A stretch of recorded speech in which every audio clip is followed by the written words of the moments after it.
The house. Is there someone inside you?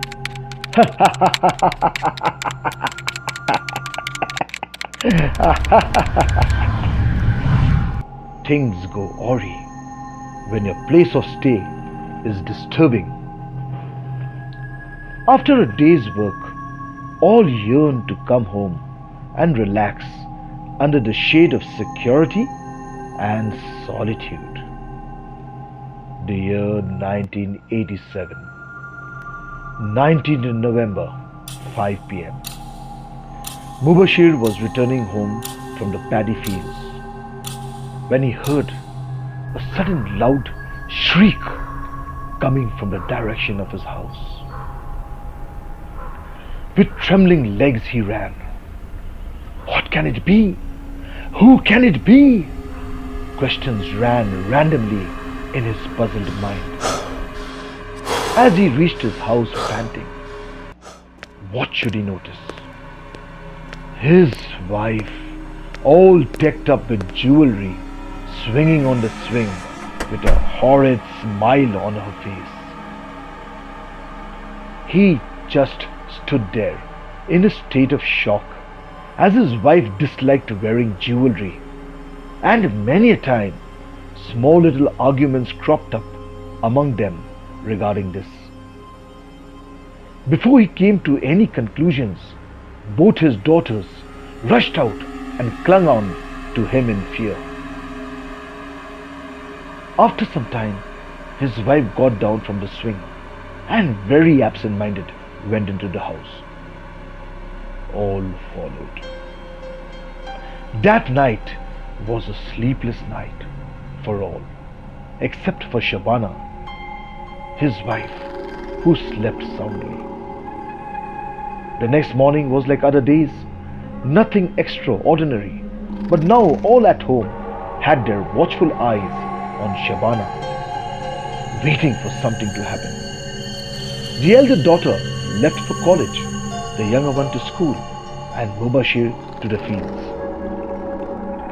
Like every day, Mubashir returned from the fields at 2 p.m. for his lunch. On returning, he found no one at home. Perplexed and tensed, he searched all the rooms and then went at the backyard of the house to find Shabana lying on the floor with twisted arms and legs, smiling continuously.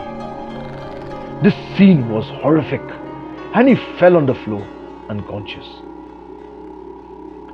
When he regained his consciousness, he found himself surrounded by his daughters, wife and neighbors. All had a look of concern on their faces. What happened? Was the question that made rounds with all. He had no answers and just stared at them in bewilderment. The doctor was called and a routine checkup conducted. All seemed to be normal, health-wise. Mubashir sat in a corner thinking what had gone wrong. Everything was all right the other day, and suddenly that shriek had changed it all. A tear rolled down his eye as he stared vacantly at everyone in the room. After the neighbors had left, he made it a point to meet the local Pir Baba or Seer. On entering the premises of the Seer, he could feel a sort of relaxation in his body and mind, as if some sort of load had been removed. The Seer, on seeing him, expressed his fear.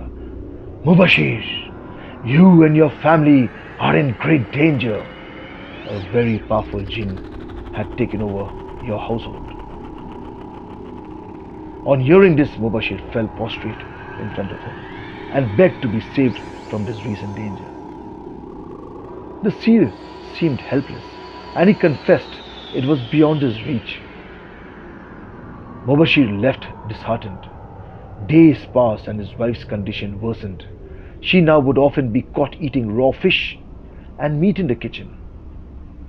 It was a Sunday when something very unusual happened.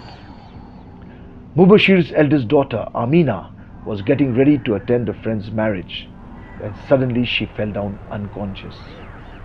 On gaining consciousness, she started to vomit and messed up the entire room, laughing loudly and scratching the walls till her fingernails bled. It was one of the most horrific scenes to witness.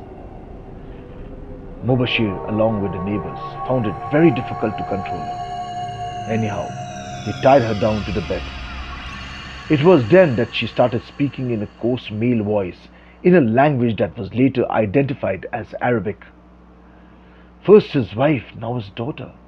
Poor Mubashir sat down on the floor, with his hands to his head. News spread like wildfire all over the town. People started to gossip in groups about these strange happenings. Then one fine day, a bearded man visited the house. On entering, his wife and daughter started screaming insults and abuses. The bearded man just smiled and commanded them to be quiet. All in the house were shocked, seeing his wife and daughter meekly obeying this strange visitor. The strange visitor, in a very stern voice, ordered the jinn to leave, but the jinn was adamant and said that he would not, as he had a liking for both mother and daughter. The bearded man then stood up, sent up an incantation to the sky above, and whispered something into the ears of both mother and daughter. Immediately, both fell unconscious. When they regained consciousness, they remembered nothing.